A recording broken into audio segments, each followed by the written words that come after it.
Buenos días, estudiantes de grado décimo. Bienvenidos a esta nueva clase de cátedra de castellano.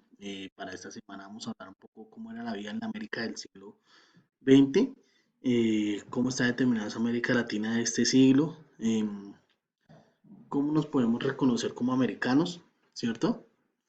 Y cuál ha sido ese transgredir histórico que nos va a dar un contexto a una literatura nueva, a una literatura pues que sí se basa muchísimo en unos preceptos que traíamos de escritores prolíferos de tiempos anteriores, pero con unas nuevas reformas. Hay una caracterización muy fuerte. Vamos a hablar que el primer movimiento revolucionario de importancia continental que se desarrolló en el pasado siglo XX fue la Revolución Mexicana, 1910 a 1917, que posibilitó la transición de una economía agraria feudal a una capitalista y a una incipiente modernización de la industria nacional mexicana, promoviendo un proceso de amplia democratización. Entonces vamos a hablar que la primera revolución que vimos como americanos fue la que se presentó en el México, ¿sí? Con las fuerzas, con la revolución de Zapata, ¿cierto? Y de todos estos líderes de esta época. Vamos a hablar que también hay otra caracterización fuerte que es la influencia de la Primera Guerra Mundial entre 1914 y 1918. Posibilitó a los Estados Unidos consolidar sus posiciones económicas y políticas en Latinoamérica al verse apartados sus rivales ingleses, franceses y alemanes de sus mercados por las vicisitudes del conflicto. Entonces, bueno, el primer paso es que Estados Unidos se pueda determinar como una nación independiente a partir de levantarse el yugo inglés, ¿cierto?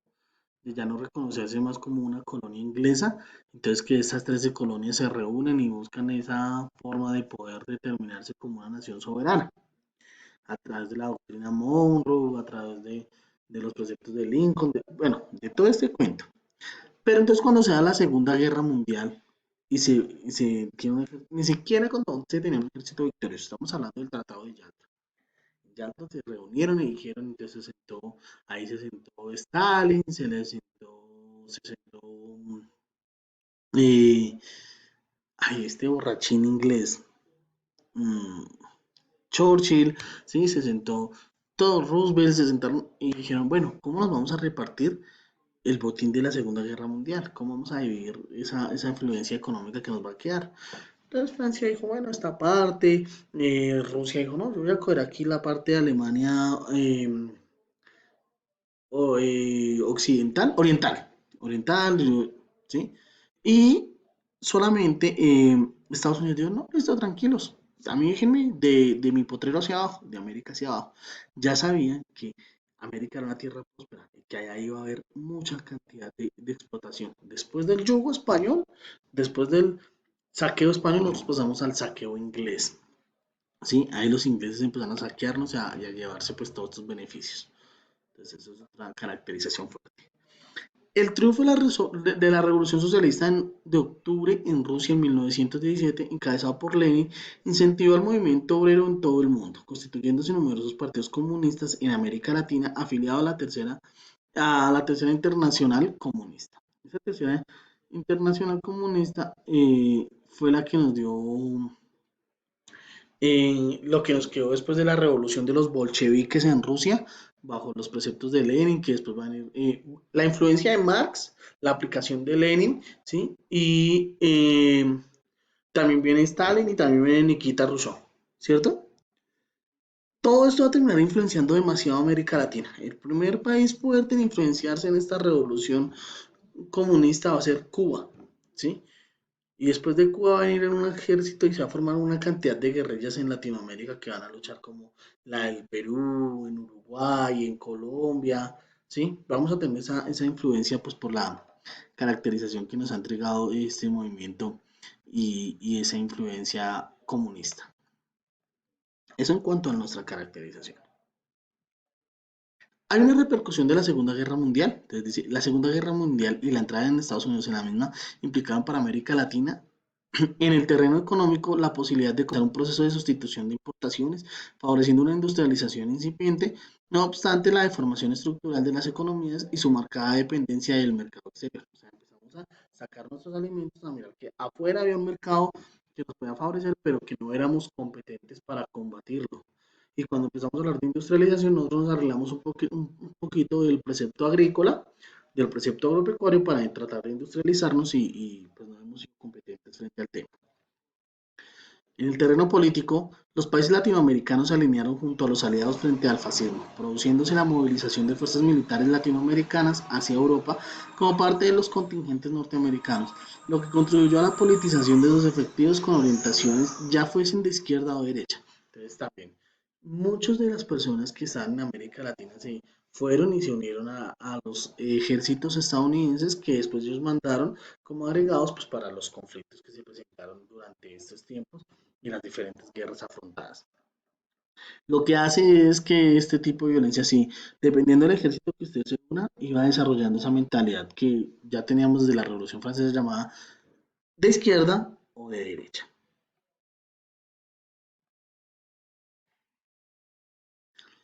Ahora sí vamos a ir al cuento. Vamos a irnos con la Revolución Cubana. Entonces vamos a decir que desde el propio triunfo de la revolucionaria en 1959, los Estados Unidos iniciaron una política de enfrentamiento y aislamiento de la Revolución Cubana. Empezaron instrumentando instrumentos como la OEA.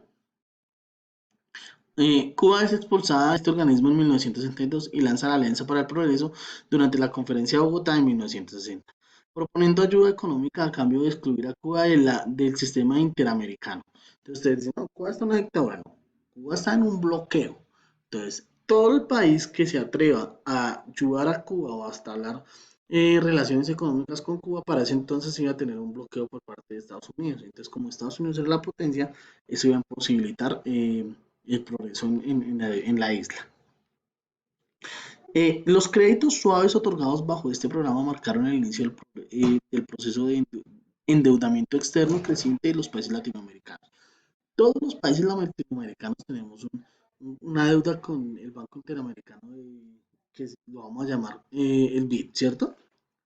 Y eso ha sido ese desenlace cuando se aisló Cuba, entonces empezaron a prestarnos plata. Colombia, por decir, hoy tiene la deuda externa más grande de toda la historia de la nación. Bajo el mandato del presidente Iván Duque, hemos llegado al máximo capacidad de endeudamiento frente a las naciones internacionales. ¿Sí? Eh, por otro lado, esa ayuda se encamina no al desarrollo económico, sino principalmente a realizar obras de infraestructura, sin diversificar y fomentar las economías latinoamericanas. Esa estrategia, a fin de cuentas, beneficia ante todas las corporaciones norteamericanas. Todas estas inversiones no se hacen con el propósito de generar progreso, sino simplemente o sí, la infraestructura sí trae algo de progreso, pero no netamente se hace con la necesidad de hacer una inversión en el capital o en la diversificación de los mercados internos, sino que sea pues, un poco más allá por la necesidad de tener a los países pues, subyugados a esa deuda y a esa necesidad de tener que comercializar con los Estados Unidos. Hay una década que vamos a llamar la década perdida de América Latina. ¿Por qué? Porque vamos a pasar de unos ires y venires muy fuertes. Tenemos crisis de la deuda externa y estancamiento económico. El ingreso per cápita retrocedió a niveles a mediados de los 70. Entonces vamos a ir a una gran crisis. ¿Sí? Entonces esa gran crisis va a hacer que todos los sistemas económicos latinoamericanos se frenen y dejen de atender las demandas económicas y mercantiles. La guerra de las Malvinas dañó las relaciones de Estados Unidos con su entorno latinoamericano. Entonces, en la guerra de las Malvinas es la disputa entre los ingleses y los argentinos por ese sector, ¿cierto? Y lo que hace es que termina poniendo contra la espada y la pared a los estadounidenses y bueno, allá terminan desdibujando su imagen protectora sobre las Américas y empieza a evidenciar su imagen saqueadora. El fracaso de los modelos neoliberales sustentados sobre dictaduras fascistas y los consiguientes procesos de democratización en Argentina, Brasil, Chile, Uruguay y Paraguay. ¿Sí? Entonces, van a dar una oportunidad de que empiecen a gobernar unos sistemas políticos de forma neoliberal, pero van a fracasar y vamos a volver a los golpes de Estado. Se van a ver constantes golpes de Estado. Auge de la lucha revolucionaria en El Salvador y Guatemala. Aquí van a empezar otra vez los cuentos con las guerrillas y estas guerrillas han tenido una influencia muy grande. Aplicación por el gobierno de Ronald Reagan de las recomendaciones del documento de Santa Fe, que contemplaban las intervenciones de Estados Unidos contra los movimientos revolucionarios en Centroamérica. el cerco de Nicaragua y el fomento de la contrarrevolución como instrumento para destruir el proceso revolucionario y el reclutamiento de las amenazas de inversión contra Cuba. Entonces, era el propósito. Dejar progresar los sistemas comunistas iba a ser una obligación para que los Estados Unidos se alarmaran y reconocieran que iban a perder esa influencia económica y esos frutos que le estaba dejando este continente en cuanto a todo el uso de sus recursos. ¿Sí? Tenemos desde el caso de las minas de oro en Bolivia, tenemos explotación también en Ecuador, tenemos subyugación en Colombia.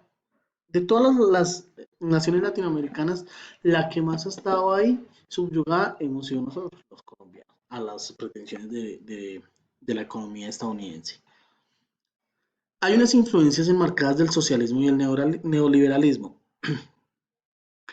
El derrumbe del socialismo europeo entre finales de los 80 y principios de los 90 condujo a la crisis ideológica e institucional de la mayoría de los partidos y organizaciones de la izquierda tradicional en el continente y facilitó la culminación de los designios estratégicos de Washington respecto a los procesos revolucionarios de América Central, con la caída del sandinismo en Nicaragua por la vía electoral, en tanto que los movimientos revolucionarios en El Salvador y Guatemala se vieron forzados por las nuevas circunstancias a insertarse en los cuestionables procesos de democratización producidos bajo la presión de Estados Unidos.